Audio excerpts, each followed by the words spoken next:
This is the Gillette Labs with exfoliating bar. The bar and the handle removes unseen dirt and debris ahead of the blades for effortless shaving in one efficient stroke. So you bring like hard candy. You would have hard candy. You can drink anything. Like that.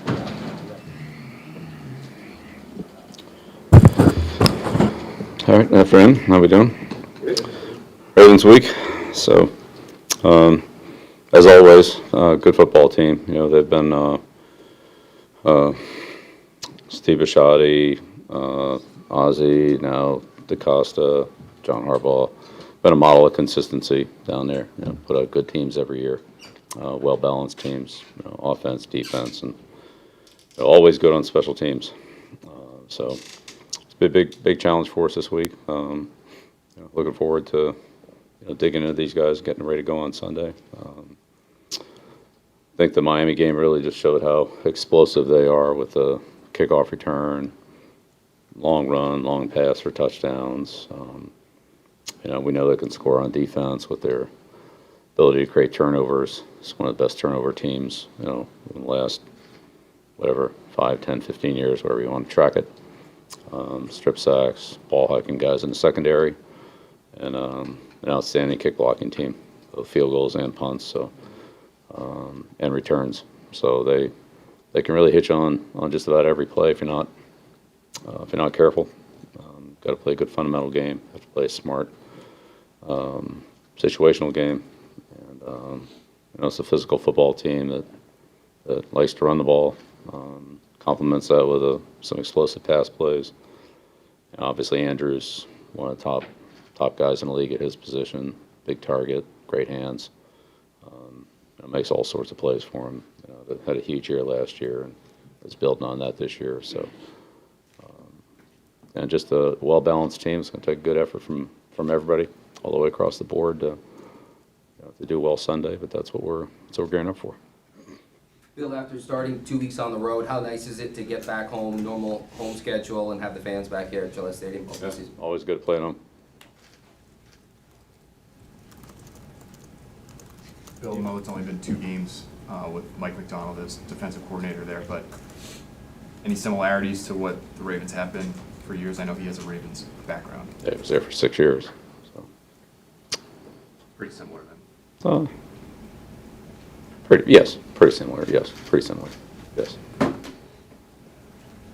Obviously, Wink has put his flavor on it. Mike's got his.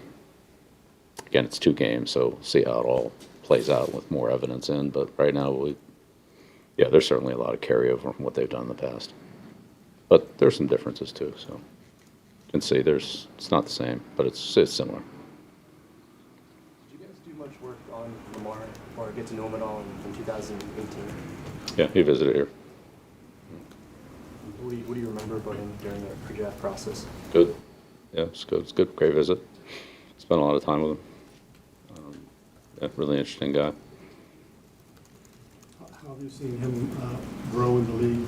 Obviously, he came in like questions about whether he could handle being in the pocket, and it seems as if he's answered some of those questions.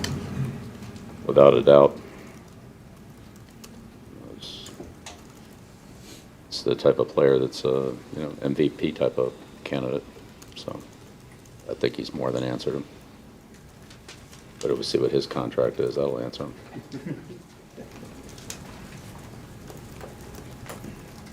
Bill, you had some success against them in 2020. How much does that play a factor in the game planning? Do you go back to that and look at some of the ways that you had success against, particularly Lamar? Yeah, I think that game's going to be quite a bit different this time around for a number of reasons. But yeah, we'll look at all our games against them. In a 19 game down there, the 20 game, but they've had a lot of changes. We've had a lot of changes. I think the guys that'll be out there on the field for us are quite different than what we had out there in 20. And you're looking at the same thing with the Ravens. They drafted 10 players this year in the first 4 rounds. So certainly a youth movement there. So yeah, we'll look at it. I don't think it'll have much bearing on the game. Bill, when a player makes a play and gets excited for a special celebration, particularly like Nelson on Sunday with the big play before the end of the half, how do you sort of balance encouraging guys to being excited about making a big play? And looking back at the play, Nelson, like, he did a little ball flip as he crossed the goal line. It was pretty close to like one of those like Deshaun Jackson plays where it's like you let go of the ball before you go to the end zone. How do you measure or balance letting guys celebrate versus like, hey, you got to take care of the ball? Yeah, well, I think it's a lot different when it's a play that ends, so a touchdown or a turnover. That's a lot different than, you know, catching a 20-yard pass and then you have to run another play. It's not a touchdown. So, look, we're all happy when we score. We're all happy when we turn the ball over, things like that. The plays that end the series, if you will, or there's a little more time for that, and the players get excited. They should get excited. They've worked hard all week, trained hard. Go out there and make a big play. I mean, they should be excited about it. But when there's another play to play, I mean, you got to keep playing. You don't get excited until the drive's over and you finished the drive. No different than sacking a guy on first down. Still got second and third down. We're not even off the field yet. So that all comes with playing the next play. But all the other things that come into play, ball security and finishing the play and things around the goal line, possession of the ball around the goal line and all that, we talk about that all the time. You mentioned, I referred to Andrews, and there are multiple tight ends, and also with Ricard in that group. But he's not tight end now. But I'm saying, like, as a big body. He's a big body. He's a big body. Yeah, how do they use those? I mean, how do they get those guys to kind of complement that explosiveness with Bateman, Duvernay, some of the other players, so that, in terms of the running game, but also in the passing game, and that physicality with those particular players? They run the ball, and those guys fake the run, and then they throw it to Bateman and Duvernay and Andrews and all their pass catchers. So, Miami got hit on a couple of plays where there wasn't a lot of depth to the defense. They split them and went for long yardage, but they attack the running game very aggressively. It's really a gap running game with the running back, and obviously the quarterback's a big part of that. And then when teams come up too fast, then they either throw it in front of the deep guys or throw it over their heads, depending on how deep the deep guys are or aren't. So, but they're not. I don't think they're really looking to get the ball to Richard a lot, and I don't think they're necessarily looking to have Bateman come in, be a big part of the running game in the box. That's those guys complement each other. The more guys come up, then the more space there is for the speed guys in the back end, and the more they stay back, then the more space there is for the running game inside. So they do a good job of that. When you see the Ravens defense give up 28 points in the fourth quarter to Miami, would you expect their defensive game plan to be tightened up, preparing for you guys? I think those are all just one-time plays. Be surprised if they happen again. You face two tough offenses, but there's only one Lamar Jackson. What's it like working with Gerard and Steve as they prepare the defense for this challenge? Yeah, challenges every week, but certainly the Ravens have a lot of them. It's the quarterback, it's his passing game, the running game, his ability to make loose and extended plays, the explosiveness of their receivers and tight ends, and him. So, yeah, I mean, there's challenges every week. We'll have to do the best we can to defend those threats and schemes that they run. They have a good balanced scheme. They do a good job of attacking defenses. We know that, so sure they'll have a good plan for us, and we'll have to be ready to defend the knowns, but also adjust to the unknowns when those show up in the game. Every play is not a gadget play or something we've never seen before. I mean, any good team has a core group of plays that they run, and that's their bread and butter, and they have some things to come off of them. It's important that you're able to defensively defend all of them, but that's a lot easier said than done. These guys have a lot of weapons. They're well coached. They're a pretty experienced team. I mean, the rookie center, but I mean, he's a pretty good player, and played a lot of college football, and very veteran offensive line, quarterback, skill players. So, they're tough, well coached.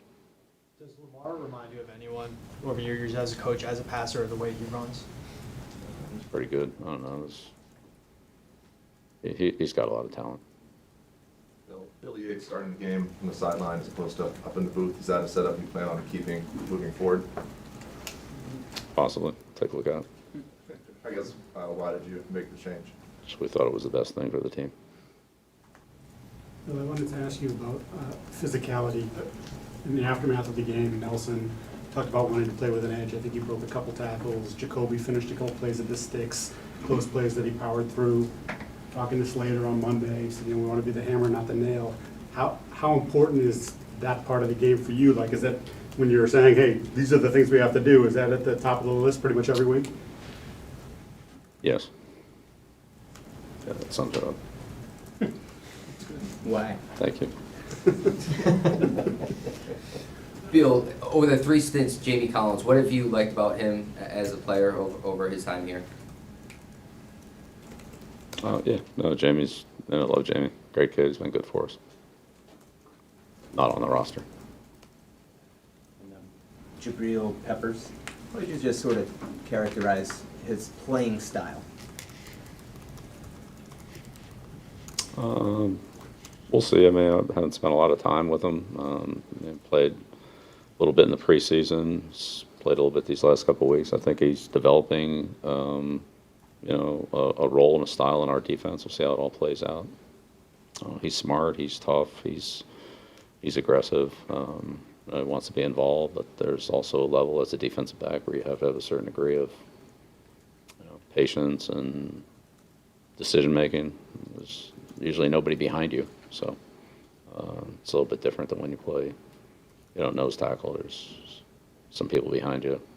It's not the case on your safety. So, but I mean, he's a good player. I'm glad we have him, and he has some versatility. Really helped us in the kicking game. I think he'll help us defensively. He's already helped us, but made a couple good open field tackles last week. So we'll see how that builds along. I think we left some meat on the table with the physicality. Is there anything else that you wanted to add? No, I'm good. No, thank you. Bill, what's Lil Jordan brought that's allowed him to carve out a little bit of a role here? It seemed like he had some positive impact in the run game the other day. No doubt. Yeah, I think some of the toughness that we were talking about. Made a big catch there on that 2nd and long that got us into a 3rd and short there on the last drive that where Mac ended up scrambling. So he's had a lot of tough yards in preseason, made some tough catches over the middle. Fought for some extra yardage, ran after the catch with the ball, blocked, played in the kicking game. It's a big place for us in preseason, down in kicks and covering kicks. So he's an interesting guy. He's, doesn't really fit a mold for a certain position, but he's a good football player. So glad we have him. Bill, we've talked a lot about 50-50 balls, kind of going even back to early in camp, I think, with Devontae and Nelson, obviously, as a touchdown this past weekend. Have you had to work at all with Mac on being more risk tolerant, maybe throwing to guys who are covered and just trusting that can be a good decision? I think that's always a part of any quarterback, receiver, coach, passing game conversation. It's always a conversation. Who's covered, who isn't, Just because there's a guy there, depends on the matchup, depends on the pattern, depends on the play. It sometimes depends on the situation. So there are a lot of variables there. We try to, talk about them. The quarterback's got a split second to make those decisions, and he processes it and does what he thinks best. How difficult is that for, knowing how much a turnover can swing a game, just being comfortable with that gamble? Well, again, all the things that I just said play into it, so it would just depend on how. I mean, if it's a 10-90 gamble, then it's probably not a good idea. If it's a 90-10 gamble, then probably is a good idea. But there's all circumstances that play into it. Again, all the things I just mentioned. Has Mac gotten better, in your opinion, year 1 to year 2, as far as judging those percentages? Yeah, he's gotten better at a lot of things. But, I mean, it's similar to what he dealt with in college. I mean, there was good receivers at Alabama. There was some matchups that, he took that were good decisions. But again, I think you have to kind of separate out it's not all equal. There are a lot of factors that come into play, and I think you just have guidelines, and then within those guidelines, the quarterback has to make the decision with the ball in his hands in a short amount of time. And I'd say Mac does a good job of that. Okay. Use a lot of motion in their running game. What does that challenge the run fits? When they add on blockers with the motions. Yeah, it's 3 weeks in a row we've seen a lot of that. Miami did a lot of it. Pittsburgh did a ton of it, and combination of misdirection and with all the motion as well. So you have a lot of motion, and then you have some kind of hardball plays, and then you have all that motion, and you have some misdirection plays to go with it, and play actions to go with it. So it really forces a lot of eye discipline for the off-the-ball players, the linebackers and safeties. The guys who are on the ball, they don't see all of that. They see the blocking scheme in front of them, who's attacking them, who's blocking them, and what type of block are they trying to make on them, and they react to that, whether it's a cutoff block, a reach block, a base block, a high arm, whatever it is. They're really playing the blocker and then finding the ball. It's the guys on the second level, the linebackers, the safeties, could be corners involved, whoever those players are, trying to sort out, who's got who, depending on what coverage you're in, who's got who, do we switch it, are we locked? If it's a 3-man switch, it's a 2-man switch. Who's got the back after he fakes, after all the crisscrossing happens? Who's got the quarterback? It just takes a lot of discipline and I would say pre-snap communication. So when the ball's snapped, kind of knowing what you're doing, and then recognizing it after the snap.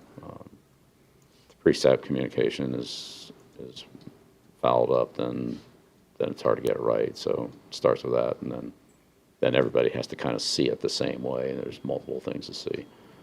So you try to set rules, guidelines on how to play those things. They're not all the same.